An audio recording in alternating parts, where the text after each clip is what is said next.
all you Slashaholics. Welcome to Slash Sisters. I'm Slash Sister Jen. For me? Thank you. You think it's like my birthday or something.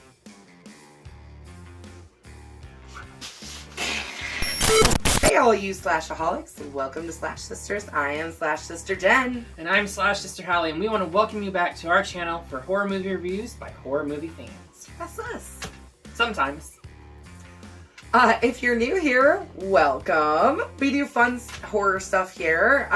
Okay, look, I know we say the same things in our intros all the time, but does today feel exceptionally weird to you? Like, maybe we restarted this a bunch of times? Or is it just me? Well, it could be the movie we're reviewing today. Oh, you know what? I bet it is.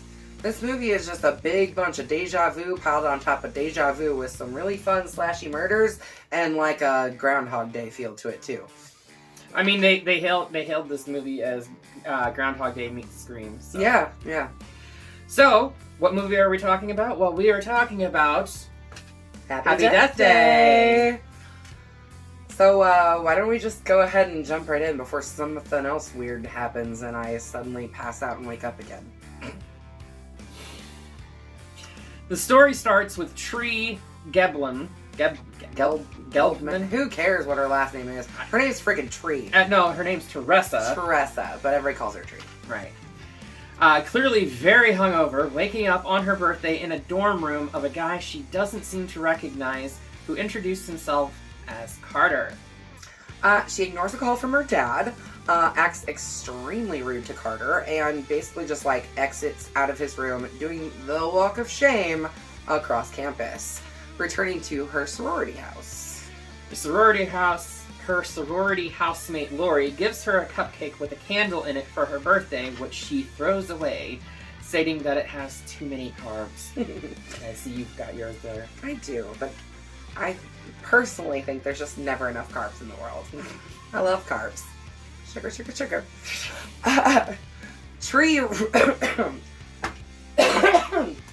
Excuse me. Go ahead and have some more carbs. Yes. Why not? Tree ends up rushing off to her class that she is late for. And after class, she meets with her married professor, Gregory Butler, who she's having an affair with. Oh, no, say it ain't so. That's one easy way to get an A. Yeah, sure is. That night, on her way to her party, Tree is lured into a tunnel and murdered by a figure wearing a mask that looks awfully a lot like that. Which, by the way, I don't know if you know this or not, this film production actually got sued by the NBA team, I believe it's New Orleans Pelicans. Okay. I'll have to look up on that. I'm not sure. But their mascot is like King Crab Baby. And he sued the people of this because the face is very, very close. Very similar. You know what is funny, also, another little note about this mask was designed by the same person that designed this mask right here. The same people that designed the Scream mask for Ghostface designed that mask right there, and apparently he designed it while he was his wife was pregnant with their first child, and that's why he ended up making it a baby face. So, fun little tidbits of knowledge for us there. It also happens to be the mascot for the school that Tree is going to, which, believe it or not, this whole film is shot in New Orleans. Yep, it sure is. We're gonna have a little bit of a New Orleans theme for the next few weeks, I guess, here. I bet.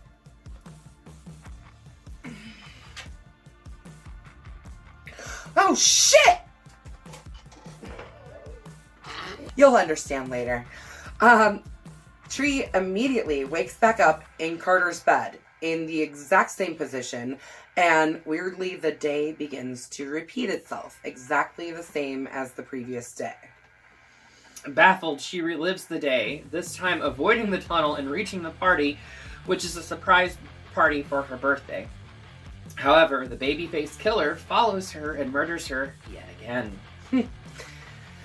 Tree again wakes up in Carter's bed, realizing she's in a time loop, or starting to realize at least that she's in a time loop. I mean, I I've seen too many time loop movies to not be able to figure that out after You the know, first one. I Whatever.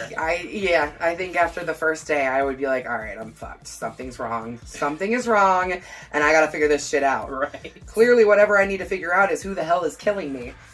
But she proceeds to barricade herself in her room to try and avoid death, and the killer was already hiding inside of her room and promptly kills her a third time. Waking up, Tree explains what is happening to Carter. He suggests taking advantage of the loop to identify her killer.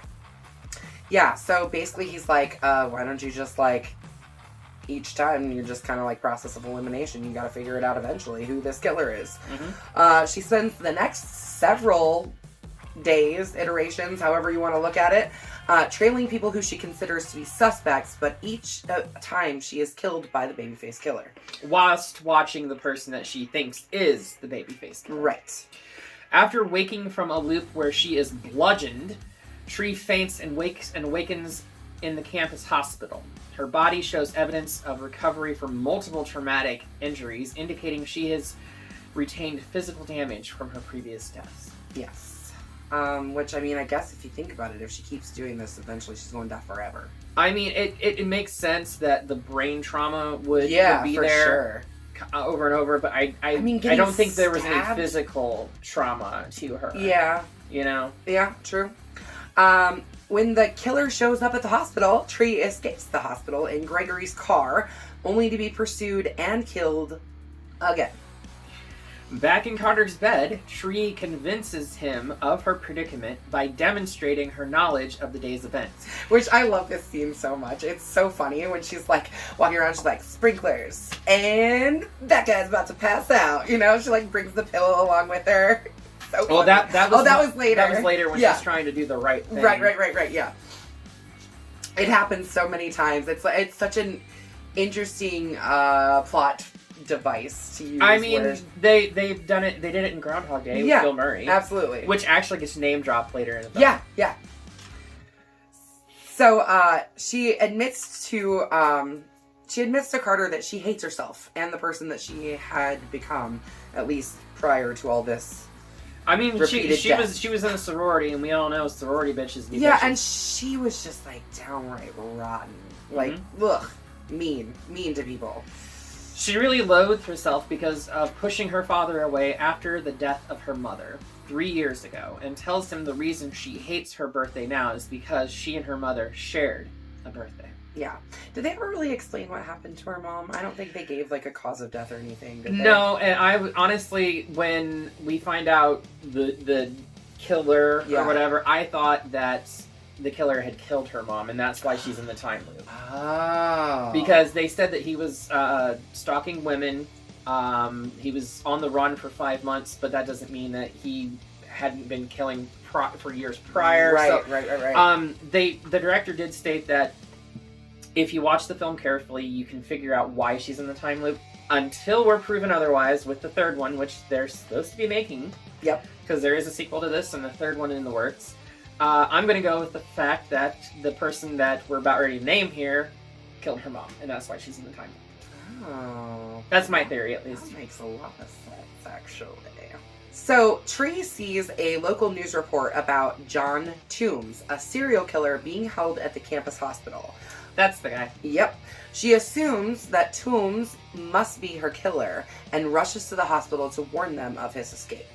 Now, see, that's the reason why I thought that he had killed her mother, because why would she be rushing to the hospital to face a known killer? Right.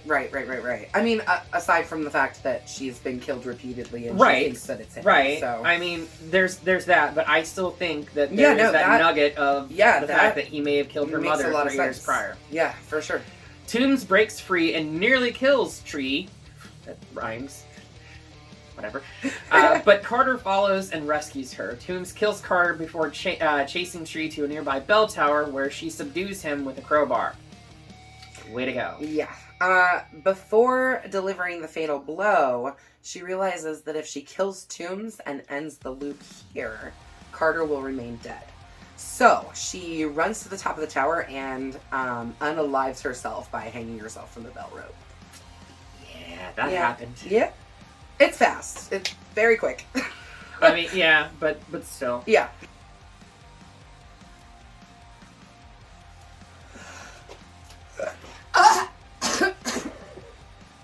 Yeah. Tree awakens in Carter's dorm and finds him alive again. Now confident in solving her murder, she proceeds happily through the day. She ends her affair with Dr. Butler and meets her father for lunch, where the two begin to reconcile. Yeah.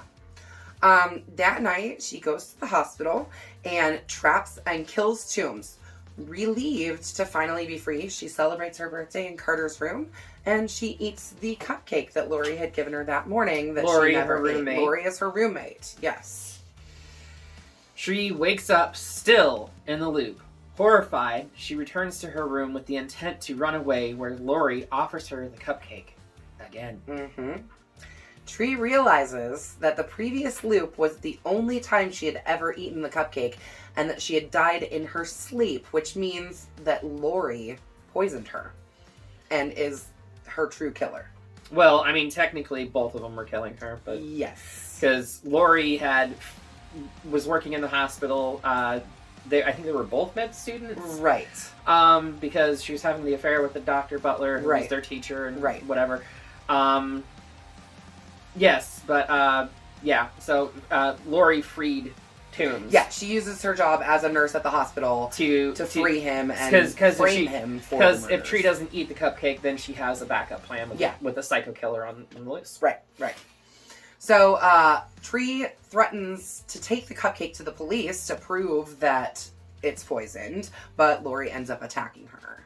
Lori admits to also having an affair with Dr. Butler, whose preference for Tree drove Lori mad with jealousy. And that's the reason that she decides to kill Lori. Like how that's fucked up is that? So fucking petty. Ugh. I mean, first of all, you're gonna kill your roommate over having an affair with a married man. Yeah, you guys are both sleeping with someone who's sleeping with his wife. Like, I don't get it. College kids are complicated. At a restaurant, Tree and Carter muse over the day's events, and he offers her his room for the night. The next morning, Tree wakes up in his bed. Carter pretends a dick that for they're this. still in the loop. Which, honestly, yes, he is a dick for this, but it's fucking hilarious. It is, because he only like tries to pull it off for a couple seconds. He's like, I'm just kidding with you, you know. So she actually wakes up not in the loop anymore, and it really is the next day. And Tree is honestly too relieved to be angry at him, and they kiss, and that is. Well, I mean, they go on, and like I said, he tells her about, like, oh, this is just like Groundhog's Day. Right. You know, your little scenario reminds me. What? The movie Groundhog Day. Mm. With Bill Murray. Who's Bill Murray? But yeah. And he's like, Ghostbusters. Surely you've seen Ghostbusters. I know, I laughed so hard at that. She's a big Ghostbusters fan. I am a Ghostbuster. In case you don't, yeah, she is a Ghostbuster. Oh. I knew you were gonna do it. I fucking knew you were gonna do it. I guess I'll have to eat this poison cupcake. Well, if I don't have a co-host for next video, you know why. Ooh.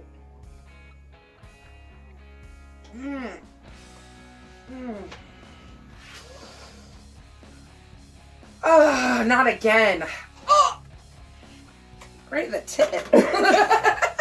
Anyways, but yeah, that's basically where the film ends. No, that's it.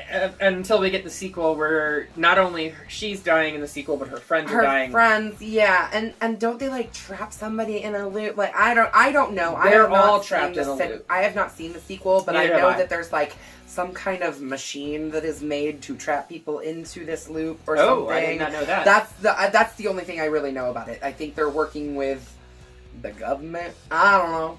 I haven't seen it, but I heard it gets pretty bonkers. So, okay, well, guess we're gonna have to watch that one. Eventually, yes, we will get there. Yes. Add it to the list. On my letterbox. So I actually thought this was kind of interesting. I mean, we've seen multiple time loop movies before, like we said, Groundhog's Day and stuff like that, and there's always like a moral to it as to why they're in the loop. They have to figure out what they must do to break the loop. And usually, for her, she definitely, she changed every single day. Right, but I mean, that's what Bill Murray did in Groundhog's Day, too. Absolutely. He had to change the way he was behaving and the way he was acting towards everyone to break the loop. Mm-hmm. So. Yeah. I mean, and that's essentially what she had to do too. Also, she had to figure out who her killer was. Right. Which I mean, adds an extra dimension. no, definitely, it definitely does. For me, this is a Bloody Machete Up. I think it's a fun slasher where the same person keeps getting slashed. I'm going to give it a Bloody Machete Up as well. However, I do believe it would have been better had it been rated R. We could have got a lot gorier kills, more blood, more gore. Agreed. I mean, and this we're came gore out whores. in 2018. Okay, as her shirt says, we're gore whores. You know, there's been I would say since the end of the 2010s, there's been a lot of PG-13 horror. There really has, and mind you, that doesn't mean that that's a bad thing. You can have very, very scary things that are rated PG-13. Insidious. Yeah. However, I think that slashers in general should always be rated R because you can't get the fun, exciting, interesting kills, and I feel like this suffered from not. Exactly. You're totally right. That's why I'm giving it a Bloody Machete Up, but it's kind of like with an asterisk, right? Like a soft Bloody Machete Up. You gotta like.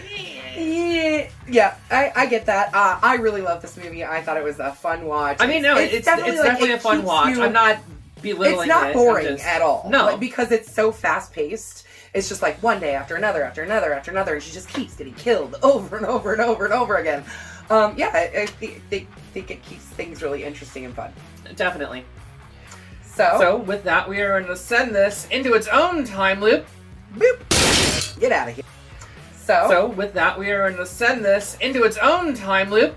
Boop. Get out of here. So with that, we are going to send this into its own time loop. Boop. Get out of here. And as Jenny mentioned earlier, we are going to continue this jaunt through NOLA, New Orleans, Louisiana. We're taking it back to a franchise we've already visited once before. One of my favorites, even though it's a quite small franchise. 4 films. Yes. 4 films over the course of 30 years. Yes. 30 years. We're going to take the sweets to the sweet and revisit Daniel Robitaille, the Candyman. Farewell to the Flesh. I'm going to eat my sweets. Again, if I don't have a co-host for next video, we know why. So, make sure you slash that subscribe button. Stab that like button. And ring-a-ling the grave bell so you don't get lost in the mix and keep up to date on all of our new videos. Until then, we will see you all in the afterlife.